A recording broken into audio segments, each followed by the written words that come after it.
അപ്പോൾ നമ്മളായിരിക്കും എന്തിനാണ് ഇതുപോലെ മണ്ടത്തരങ്ങൾ വന്നിരുന്നു ഈ പറയുന്നത്. അല്ലെങ്കിൽ ഒരു 15 വയസ്സിലേക്ക് എന്നെ കാണാനും ഏകദേശം അതുപോലെ ഉണ്ടായിരുന്നു. പക്ഷെ ആരും എൻ്റെ അടുത്ത് പറഞ്ഞില്ല എനിക്ക് എന്താണ് അതിനൊരു ഇൻട്രൊഡക്ഷൻ പറയുന്നത്, എന്താണ് അതിനൊരു ആമുഖം പറയേണ്ടതെന്ന് എനിക്ക് അറിയത്തില്ല. പക്ഷെ ഇത് വളരെ വളരെ സെൻസിറ്റീവായ, വളരെ കുറച്ച് പേർക്ക് മാത്രം മനസ്സിലാക്കാൻ പറ്റുന്ന ഒരു ഒരു ഫീലിംഗ് ആണെന്ന് എനിക്ക് തോന്നുന്നു. മറ്റൊന്നുമല്ല, നിറത്തിനെ കുറിച്ചാണ്. അപ്പം നമ്മൾ വിചാരിക്കും നിങ്ങളെല്ലാം ജാതി കാർഡ് കാണിക്കുന്നു, നിറത്തിൻ്റെ കാർഡ് കാണിക്കുന്നു, അങ്ങനെ ആരും വിചാരിക്കേണ്ട കാര്യമില്ല. ഞാനിപ്പോൾ മറ്റൊരു മെൻ്റൽ സ്റ്റേറ്റിലാണ്. എനിക്ക് ഇതൊന്നും ഇപ്പോൾ ഒരു വിഷയമല്ലാതെ ആയി മാറിയിരിക്കുന്നു. പക്ഷേ എന്നാലും ഇപ്പോഴും സമൂഹത്തിൽ അതിൻ്റെ ഒറ്റപ്പെടലും അവഗണനകളും അനുഭവിക്കുന്ന കുട്ടികൾക്കും സ്ത്രീകൾക്കും പുരുഷന്മാർക്കും എല്ലാവർക്കും വേണ്ടിയാണ് ഞാൻ സംസാരിക്കുന്നത്. ഇതിനുശേഷം ഒരു ചെറിയൊരു ചിന്ത എനിക്ക് മനുഷ്യരുടെ ഇത് കാണുന്ന മനുഷ്യരുടെ മനസ്സിലേക്ക് ഒരു ചിന്ത ഉണ്ടാക്കാൻ പറ്റുമെങ്കിൽ പോലും ഞാൻ ഹാപ്പിയാണ്. വെച്ച് കഴിഞ്ഞാൽ ഞാൻ കറുത്തതിൻ്റെ പേരിൽ, അതായത് ഞാൻ കാരണം, ഞാൻ ഇൻറ്റൻഷനലി ഞാൻ കറുക്കണമെന്ന് വിചാരിച്ചിട്ട് ഞാൻ കറുത്തതല്ല, ഇങ്ങനെ ഒരു സൃഷ്ടി ഉണ്ടായിപ്പോയി, അത് കറുത്ത നിറമായിപ്പോയി.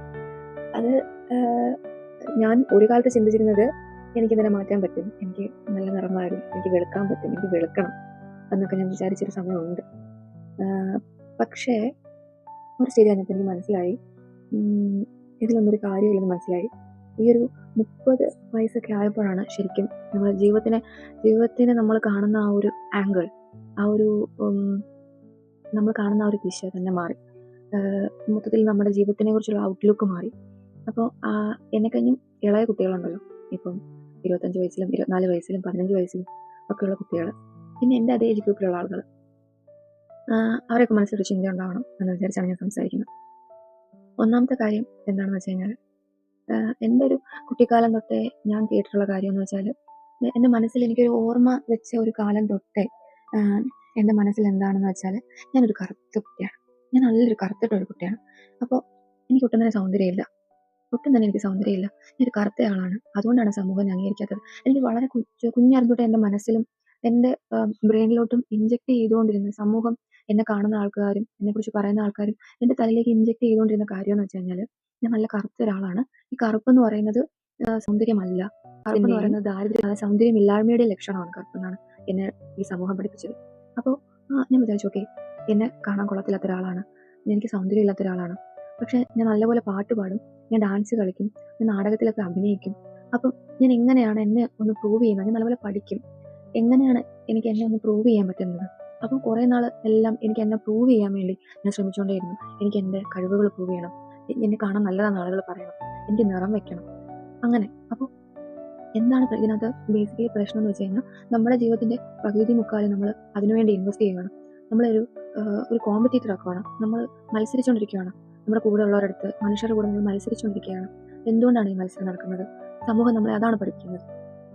നീ മത്സരിക്കുക, നീ കോമ്പറ്റീറ്റ് ചെയ്യും, ആളുകളുടെ അടുത്ത് നീ കോമ്പറ്റീറ്റ് ചെയ്യും, നീ മത്സരിച്ചുകൊണ്ടിരിക്കുക. എനിക്ക് മനസ്സിലാവുന്നില്ല. എനിക്ക് ഉണ്ടായിരുന്ന പേരുകളെന്ന് വെച്ച് കഴിഞ്ഞാൽ കറുമ്പി, കറുത്ത മുത്ത്, പിന്നെ കരിമ്പൂതം. ആളുകൾ എന്നെ വിളിച്ചുകൊണ്ടിരുന്ന പേരാ, വളരെ കോമൺ ആയിട്ട് എന്നെ വിളിച്ചുകൊണ്ടിരുന്ന പേരാ. അപ്പോൾ ഞാൻ വിചാരിക്കുന്നത്, ഇപ്പം എൻ്റെ കൂട്ടത്തിലുള്ളൊരു വെളുത്ത കുട്ടിയെ നോക്കി അവരത് സംസാരിക്കുന്നില്ല.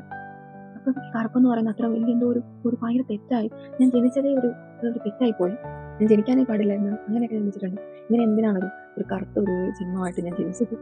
എന്തുകൊണ്ട് ഞാൻ വെളുത്തില്ല? ദൈവം എന്തുകൊണ്ട് എന്നെ ഇങ്ങനെ സൃഷ്ടിച്ചതെന്നൊക്കെ ഞാൻ ചിന്തിച്ചിട്ടുണ്ട്. ഇപ്പോൾ സ്കൂളിലാണെങ്കിലും ഒരു പ്രോഗ്രാം നടക്കുന്ന സമയത്ത് എപ്പോഴും ഇപ്പം ഉദാഹരണം പറഞ്ഞാൽ ഒപ്പന. അപ്പോൾ എനിക്ക് ഭയങ്കര ആഗ്രഹമാണ് കുഞ്ഞിലെ തൊട്ട് ഒപ്പനയിൽ മണവാട്ടിയായിരുന്നു. ഈ മണവാട്ടി എന്ന് വെച്ച് കഴിഞ്ഞാൽ നല്ല ചുമന്ന കളറിലെ സാരി, അല്ലെങ്കിൽ ചുമന്ന കളറിൽ നല്ല ലാച്ചയൊക്കെ ഇട്ട് നല്ല ഗോൾഡൻ നല്ല സാധനങ്ങളൊക്കെ ഇട്ടിരിക്കുന്ന ആളായിരിക്കും. പക്ഷെ ഒരിക്കൽ പോലും ഒരു ക്ലാസ് റൂമിലോ അത് ഫ്രണ്ടിലോട്ട് വന്ന് ടീച്ചറെ എനിക്ക് മണവാട്ടിയാകണം എന്നെനിക്ക് പറയാൻ പറ്റിയിട്ടില്ല.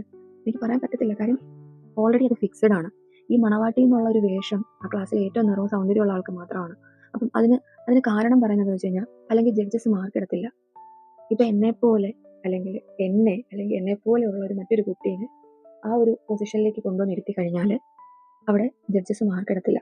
അപ്പോൾ നമ്മൾ അതിന് ഫെയിൽ ആകും. അപ്പം ഞാനൊക്കെ നിൽക്കുന്നത് വെച്ച് കഴിഞ്ഞാൽ, ഏറ്റവും ബാക്കിൽ നിൽക്കുന്നവൻ്റെ ബാക്കിൽ നിൽക്കുന്ന അറിയത്തില്ലേ, അതുപോലെ ഏറ്റവും ബാക്കിൽ നിൽക്കുന്നവൻ്റെ ബാക്കിലാണ് എന്നെ കൊണ്ട് നിർത്തിക്കൊണ്ടിരുന്നത്. കാരണം എൻ്റെ നിറം. ഒന്ന് ആലോചിച്ച് നോക്ക്. അപ്പോൾ 11-12 വയസ്സൊക്കെ ഉള്ള, ഒരു 13 വയസ്സൊക്കെ ഉള്ള നമ്മുടെ ഒരു ടീനേജ്, ഒരു കൗമാര പ്രായത്തിലൊക്കെ നമ്മൾ ഇത്രയധികം ഒരു കളറിസം നമ്മൾ നേരിട്ട് കഴിഞ്ഞാൽ അത് അത് നമ്മളെ ഭയങ്കരമായിട്ട് ട്രോമാറ്റിക് ആക്കും. ആ ഒരു ട്രോമ നമ്മുടെ ജീവിതത്തിലുടനീളം വന്നുകൊണ്ടിരിക്കും. പലപ്പോഴായിട്ട് ചെറിയ ചെറിയ ഡോസായിട്ട് വരും. അപ്പോൾ ഞാൻ എപ്പോഴാണ് ഐഡന്റിഫൈ ചെയ്യുന്ന രീതി, അതായത് ഒരാളെ നമ്മൾ ഐഡന്റിഫൈ ചെയ്യുകയാണ്. എങ്ങനെയാണ് അയാൾ ഐഡന്റിഫൈ ചെയ്യുന്നത്? കറുത്ത് തടിച്ച ആളുണ്ടല്ലോ, ഇയാൾ വെളുത്തിരിക്കുമായിരുന്നെങ്കിൽ കുറച്ചും കൂടെ കാണാൻ ഭംഗിയുണ്ടായിരുന്നു. ആലോചിച്ച് നോക്കെ. അപ്പോൾ എന്നെ മാറ്റി തോന്നുവാണ്, ഞാൻ വെളുത്തിരിക്കുമായിരുന്നെങ്കിൽ എന്നെ കാണാൻ കുറച്ച്. അപ്പോൾ ഞാൻ എന്തൊക്കെയോ മുഖത്ത് വാരി തേക്കുന്നു, ഞാൻ ഭയങ്കരമായ മേക്കപ്പ്, എന്നെ വെളുക്കാൻ വേണ്ടിയുള്ള മേക്കപ്പുകൾ ചെയ്യുന്നു, ഒരുപാട് കാര്യങ്ങൾ. അങ്ങനെ എൻ്റെ നല്ലൊരു ടൈം ഞാൻ വെറുതെ വേസ്റ്റ് ചെയ്യുകയാണ്. ഇപ്പം നമ്മൾ ഇൻസ്റ്റാഗ്രാം തുറന്ന് നോക്കിയാൽ കീർത്തനയുണ്ട്, പിന്നെ ഡീഷൽ, എനിക്ക് അതിൻ്റെ സ്പെല്ലിംഗ് കുട്ടികളുടെ ഡീച്ചൽ എന്നാണ് ആ കുട്ടി. അങ്ങനെ ഓരോരുത്തരൊക്കെ എന്ത് സൗന്ദര്യമാണ് ആ കുട്ടികളെ കാണാനായിട്ട്. അപ്പോൾ എനിക്ക് തന്നെ ആലോചിക്കുകയാണ്, ഞാനും ഒരു 20 വയസ്സിലോ അല്ലെങ്കിൽ 15 വയസ്സിലൊക്കെ എന്നെ കാണാൻ ഏകദേശം അതുപോലെ ഉണ്ടായിരുന്നു. പക്ഷെ ആരും എൻ്റെ അടുത്ത് പറഞ്ഞില്ല. എല്ലാവരും പറഞ്ഞത് നീ കറുത്തതാണ്, നിന്നെ കാണാൻ കൊള്ളത്തില്ലെന്ന് എല്ലാവരും പറഞ്ഞത്. എനിക്ക് ആ ഒരു പ്ലാറ്റ്ഫോം കിട്ടിയിട്ടില്ല, അങ്ങനെ പെർഫോം ചെയ്യാൻ, ആ ഒരു അംഗീകാരം കിട്ടാനുള്ള പ്ലാറ്റ്ഫോം കിട്ടിയിട്ടില്ല. പക്ഷെ ഇപ്പം വരുന്ന ഈ ഒരു തലമുറയിൽ നിന്ന് പഠിച്ചുകൊണ്ടിരിക്കുകയാണ് കാര്യങ്ങൾ. അപ്പം ഇപ്പോൾ വളരെ റീസെൻ്റായിട്ട്, ഈ ഒരു 1 year ആയിട്ട് ഞാൻ ഫുള്ളായിട്ട് എന്നെ അക്സെപ്റ്റ് ചെയ്തു. എൻ്റെ നിറത്തിനെ ഞാൻ അക്സെപ്റ്റ് ചെയ്തു. എനിക്കിപ്പോൾ ഇത് മതി, ഞാൻ ഇങ്ങനെ ഓക്കെയാണ്, ഇത് ഈ നിറത്തിൽ ഓക്കെയാണ്. നീ വെളുക്കണ്ട, എനിക്ക് ഗ്ലൂട്ടത്തൈൻ വേണ്ട, ഗ്ലൂട്ടത്തൈൻ ഇഞ്ചക്ഷൻ എനിക്ക് വേണ്ട, ടാബ്ലറ്റ് വേണ്ട. എനിക്ക് വേണ്ടത് എന്താണ്? ഈവൻ സ്കിൻ ടോൺ വേണം. അതുകൊണ്ട് പിന്നെ കറുത്തതാണെങ്കിൽ എൻ്റെ മുഖം കഴുത്തും കയ്യും എല്ലാം ഒരുപോലെ കറുത്തിരുന്നാൽ ഞാൻ ഓക്കെയാണ്. മനസ്സിലായോ? ആ ഒരു സ്റ്റേജിലേക്ക് എത്തി. പക്ഷെ അതുവരെയുള്ളൊരു യാത്ര അത് ഭയങ്കര ഡിഫിക്കൽട്ടായിരുന്നു. ആ ഡിഫിക്കൽട്ട് എന്നുള്ളത് മാത്രമല്ല, നമ്മുടെ നല്ലൊരു കുറേ ടൈം നമ്മൾ കളഞ്ഞെന്നുള്ളൊരു വിഷമം. നമുക്ക് നല്ല കുറേ മൊമെന്റ്സ് കിട്ടേണ്ടിയിരുന്ന നല്ലൊരു ടൈം നമ്മൾ വെറുതെ കളഞ്ഞു. വെറുതെ ആവശ്യമായിട്ട് കാര്യങ്ങൾ ചിന്തിച്ച് നമ്മൾ സ്വന്തമായിട്ട് ബ്ലെയിം ചെയ്ത്. പണ്ട് മലയാളത്തിൻ്റെ ബുക്കിൽ തന്നെ, മലയാളത്തിൻ്റെ ഫസ്റ്റ് വോളിയം സെക്കൻഡ് വോളിയം ഉണ്ടല്ലോ, സെക്കൻഡ് വോളിയം തൊട്ട് ദീനാമ എന്ന് പറഞ്ഞ കഥയിൽ അതിനകത്ത് പറയുന്നുണ്ട്, കരിക്കട്ടയേക്കാൾ കറുത്ത നിറം, മുന്തിയ പല്ലുകൾ, കരിക്കട്ടയേക്കാൾ കറുത്ത നിറം, അതാണ് അവളുടെ ബാഹ്യരൂപം എന്ന് പറയുന്നുണ്ട്. അപ്പോൾ ഞാനിങ്ങനെ ഇങ്ങനെ നോക്കി, ആരെങ്കിലും എന്നെ നോക്കുന്നുണ്ടോയെന്നറിയാം. അങ്ങനെയാണ് സമൂഹം നമ്മളെ പഠിപ്പിച്ചിരിക്കുന്നത്. പിന്നെ ആയി കഴിഞ്ഞപ്പോഴത്തേനും എന്നെ ഞാൻ അക്സെപ്റ്റ് ചെയ്തു, എൻ്റെ നിറത്തിനെ ഞാൻ അക്സെപ്റ്റ് ചെയ്തു. ഇപ്പോൾ പോലും മറ്റൊരാൾ എന്നെ സംബന്ധിച്ചല്ലെങ്കിൽ പോലും എൻ്റെ അടുത്തിരുന്ന് എനിക്കറിയാവുന്ന എൻ്റെ ഒരു ഫ്രണ്ടോ എനിക്ക് വേണ്ടപ്പെട്ട ഒരാളോ നിറത്തിനെക്കുറിച്ചോ ഒരു ബോഡി ഷെയ്മിങ്, അതായത് ഒരാളുടെ നിറത്തിനെക്കുറിച്ചോ അയാളുടെ ബോഡി ലാംഗ്വേജിനെ കുറിച്ചോ വണ്ണത്തിനെ കുറിച്ചോ അല്ലെങ്കിൽ വണ്ണമില്ല മെലിഞ്ഞിരിക്കുന്നതിനെ കുറിച്ചോ അങ്ങനെ എന്തെങ്കിലും ഒരു കമൻറ്റ് ഇട്ടാൽ എനിക്ക് മനസ്സിലാക്കാൻ പറ്റുന്നില്ല എന്താണ് സൗന്ദര്യം, എന്താണ് സൗന്ദര്യത്തിൻ്റെ മാനദണ്ഡം. എനിക്ക് മനസ്സിലാക്കാൻ പറ്റുന്നില്ല. നിറമാണോ, നല്ല സ്വഭാവമാണോ, അടിച്ചിരിക്കുന്നതാണോ, മെലിഞ്ഞിരിക്കുന്നതാണോ, എന്താണ് സൗന്ദര്യത്തിൻ്റെ മാനദണ്ഡം? ഞാൻ മനസ്സിലാക്കിയിരിക്കുന്ന സൗന്ദര്യം എന്ന് പറയുന്നത് ഒരാളുടെ ക്യാരക്ടർ എത്രമാത്രം ജെന്യുവനാണ്, എത്രമാത്രം ഹോണസ്റ്റായിട്ട് സംസാരിക്കുന്നുണ്ട്, പിന്നെ എത്രമാത്രം ഇപ്പോൾ ഒരു വർക്ക് ചെയ്യുന്നവരാണെങ്കിൽ അവർ എത്രമാത്രം പ്രൊഫഷണലാണ്, അല്ലെങ്കിൽ ഒരു ഫാമിലി ലൈഫ് ലീഡ് ചെയ്യുകയാണെങ്കിൽ അവർ എത്രമാത്രം കമ്മിറ്റഡ് ആണ്. അങ്ങനെയുള്ള കാര്യങ്ങളല്ലേ ഒരാളുടെ യഥാർത്ഥ സൗന്ദര്യം. എൻ്റെ ജീവിതത്തിൽ എനിക്ക് ഒരുപാട് പ്രണയം ഒക്കെ ഉണ്ടായിട്ടുണ്ട്. പക്ഷെ ഞാൻ ഈ പ്രണയിച്ചവരെ ആരെയും സൗന്ദര്യം എന്നൊരു എന്താ പറയുന്നത്, ഒരു സൗന്ദര്യം നോക്കിയിട്ട് ഞാൻ ആരെയും പ്രേമിച്ചിട്ടില്ല.